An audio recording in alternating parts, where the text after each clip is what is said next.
खुलुमबाय गिबि गिबियावनो आं बयनिसिमबो आंनि अननाय आरो सिबिनायखौ जासिहरनाय थाबाय। आंनि मुङा मृदुला बसुमतारी। आङो बिटिआरनि CWCनि मेम्बार। दिनै आङो ससियेल मिडियायाव फैनायनि गुबै थांखियानो जाहैबाय थांनाय 24 खालाराव माने आंनि जि आं फेसबुक ससियेल मिडियायाव आं नुनो मोनदों आंखौ माने जोंनि बारग' शिब हाग्रामा महिलारि सारजों जितु मोनसे गाज्रि फट' एडिट मेकिं खालामनानै जितु भाइराल खालामदों। माखासे पेजाव आं नुनो मोनदों बे पेजनि मुङानो जाबाय वांजां पेज। बे पेजाव माने ओरैबायदि गाज्रि फट' भाइराल खालामदों। आं बिनि सोमोन्दै आं दिनै क्लियारिफिकेसन होनो होननानै फैदों। बे फट'आ एकदम मिसा। नोंथांमोना बे फट'नि सायाव जेबो साननांगौ गैया। नोंगौ सारा जोंनि न'आव फैदोंमोन। बाहाय आंनि हासबेन्डबो दं आरो प्लास आंनि फिसालाबो दङ। बे सारा माने आंनि फिसाइजों मोनसे खामानि रायलायनो लागा दंमोन जोंहा पार्टि मेटार। बेखौ लानानै आंनि फिसाइजों रायलायनो थाखाय फैदोंमोन हाग्रामा सारा। बेखौनो माखासे मानसिया माने षड़यन्त्र खालामनानै माखासे फेसबुक पेजाव बानसावदों। जेब्ला सारा जोंनि न'आव जोङो न' सिङाव जोङो आंनि बोराइ आरो सारजों साथामजों जेब्ला जों सावरायबाय थायो खोथा, जों माखासे पार्टिनि खोथा, जों माखासे खोथा रायलायबाय थानायाव गामिनि सानैसो हिनजावफोरा फैदों। बिथांमोना मा उद्देश्य लानानै फैदोंमोन आं बेखौ बुंनो हाया। खिन्थु जेब्ला बिसोरो जोंखौ गाज्रि हरो होमबा जों आंनि फिसालाजों आंजों थांनानै आं दरजाखौ खेवहैयो। खेवनानै जेब्ला आं बिसोरखौ नुनो मोनो, बिसोर साब्रैसो हिनजावफोर बिसोर ज' दंमोन। ओमफ्राय आं बिसोरखौ सोंदों मा खौरां, मा न' सिङाव आलासिखौ नायनो होननानै थाङो अब्ला बिसोरो जोंनि मानव गेदेर हाग्रामा महिलारि सारखौ नुयो। होमबा बिसोर गावसोरनो नुनानै माथो हाग्रामा सारसो होननानै गावसोरनो शक जानाय बायदि जानानै बाहेर फारसे ओंखारबोफिनो। जेब्ला बाहेर फारसे बिसोर ओंखारबोफिनो गावसोरनो गावजों गाव सावरायलायनानै माने आंनि सिगाङाव बिसोर बुङो जों माने गोरोन्थि जाफ्लांबाय, माने जों एसे दस्रा एसे उद्देश्य लानानैसो फैदोंमोन, जों हाग्रामा महिलारि सारखौ फैदोंमोन होननानै सानाखैमोन, बिदि होननानै गावसोरनो जोंजों मोजां सावरायलायनानै गामिनि मानसिफ्रा ओंखारलाङो। बेखौनो लानानै माखासे सुथुरा पलिटिकेल इस्यु खालामबाय। माने अखानायै 24 माने अक्ट'बर खालि माखासे पेजाव जों नुनो मोनबाय जे वांजां पेज आरो बर'सा पेजाव माखासे गाज्रि माने फट' हाग्रामा महिलारि सारजों आरो आंनि फट' एडिट खालामनानै भाइरेल खालामनाय नुनो मोनबाय। बेबायदि जुदि हाबाखौ जुदि जोंनि बर' समाजाव बेबायदि मावोबा माखासे माने गाज्रि हुदाया बांनायनि सायाव बांलांगोन। बेखायनो गावजों गाव बेबायदि खामानि मावनायखौ नोंथांमोना बन्द' खालामनांगौ। आरो बे माखासे फेसबुक पेजाव बेबायदि गाज्रि फट' भाइरेल खालामनायफोरखौ नोंथांमोना जुदि बन्द' खालामा आं बेनि सायाव थाबैनो आं एक्सन लानाय जागोन। बेखायनो आं नोंथांमोनखौ अननानै आं रिकुवेस्ट खालामदों जोंनि बेबायदि हाग्रामा महिलारि सारजों आरो आंनि फट' एडिट खालामनायखौ थाबैनो नोंथांमोना शेयार खालामनायखौ बन्द' खालामनांगौ। आं गुरैयै अननानै नोंथांमोननिसिम खावलायनाय जाबाय। आरो BTCनि गासैबो रायजो राजानि सायावबो आं गुरैयै रिकुवेस्ट खालामो, नोंथांमोना जेबो गोनो गोथो साननाङा। हाग्रामा महिलारि सारा सासे बर' हारिनि संग्राम खालामनानै फैनाय, हारिनि सेक्रिफाइस खालामना फैनायखौ गथ' सानैनि बिमा बुंदों। आंहाथ' गथ' सानै नङा, आंहाथ' फिसा सासेल'। मारै नोंसोर बुंनो हाखो? बेफोरावनो जों बुजिनानै मोनो नोंसोर माने माखासे खोथा माने बानसावनानै जोंनि हाग्रामा महिलारि सारखौ नोंसोर माने फासायनाय पलिटिकेल इस्यु खालामनानै। बेखायनो आङो नोंथांमोननि सायाव आं गुरैयै खावलायनाय थाबाय, अननानै नोंथांमोना माखासे गाज्रि फेसबुकआव ससियेल मिडियायाव बुंनायफोरखौ बन्द' खालामनांगौ। आं दिनै बेखिनिखौनो बुंनानै दोनथ'नाय जाबाय। गोजोन्थों। नंगौ, बे आंनि जेटा बुंगासिनो दं बिसि बुंनाय रावा एकदमबारे नंगौ। बेखौ जोङो गासैबो जोङो हमनो हायो। जाखिनि भिडिअ बा जाखिनि माबा होबाय दङ बेफोर एकदमबारे नंखाय। मानोना आंबो एकदम लोगोआवनो दंफाखायो, आंनिनो आरो गथ' सासे दङ बेबो दंफायो। बेखौ खुनु जोंनि रायजो राजाफोरा खुनु आदारवाइज साननो नाङा। जोङो एकदमबारे जोङो खालामो आरो। अननानै आङो गासै रायजो राजाफोरखौ खावलायो जे नोंथांमोना बेबायदि पस्ट होनाय गाज्रि गाज्रि बांसावनाय बेफोरखौ बन्द' खालामनांगौ। मानोना गुबुननि न'खराव बेबायदि अर सुनो नाङा। एकदम नंथारै खोथाफोरखौ होनलाबायनानै जानला मोनला बखिलाबायनानै बुंनायखौ बन्द' खालामनांगौ। अन्नानै आं गासै रायजो राजाफोरखौ आङो एकदमबारे आंनि आत्मानिफ्राय आङो बुङो जे नोंथांमोना बेबायदि खालामनो नाङा। जोंहा न'खर दङ, गथ' गथाय दङ, बेनिखायनो गासै रायजो राजाफोरखौ आं गले गले खावलायनानै आंबो बेखिनियावनो फोजोबनाय जाबाय। खुलुमबाय। गिबि गिबियावनो आं बयनिसिमबो आंनि अननाय आरो सिबिनायखौ जासिहरनाय थाबाय। आंनि मुङा मृदुला बसुमतारी। आङो बिटिआरनि CWCनि मेम्बार।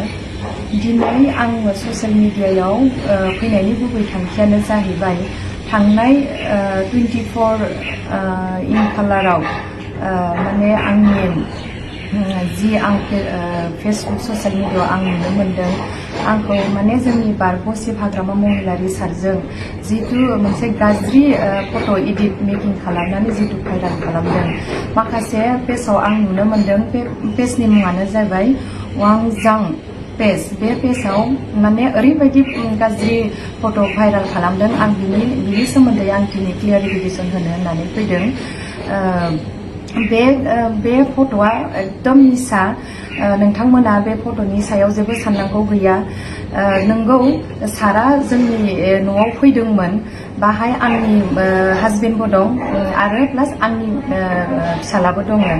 बे सारा माने आंनि फिसाइजों मोनसे खामानि रायलायनो लागा दंमोन, जोंहा पार्टि मेटार। बेखौ लानानै आंनि फिसाइजों रायलायनो थाखाय फैदोंमोन हाग्रामा सारा। बेखौनो माखासे मानसिया माने षड़यन्त्र खालामनानै माखासे फेसबुक पेजाव बानसावदों। जेब्ला सारा जोंनि न'आव जोङो न' सिङाव जोङो आंनि बोराइ आरो सारजों साथामजों जेब्ला जों सावरायबाय थायो, खोथा जों माखासे पार्टिनि खोथा जों माखासे खोथा रायलायबाय थानायाव गामिनि सानैसो हिनजावफोरा फैदों।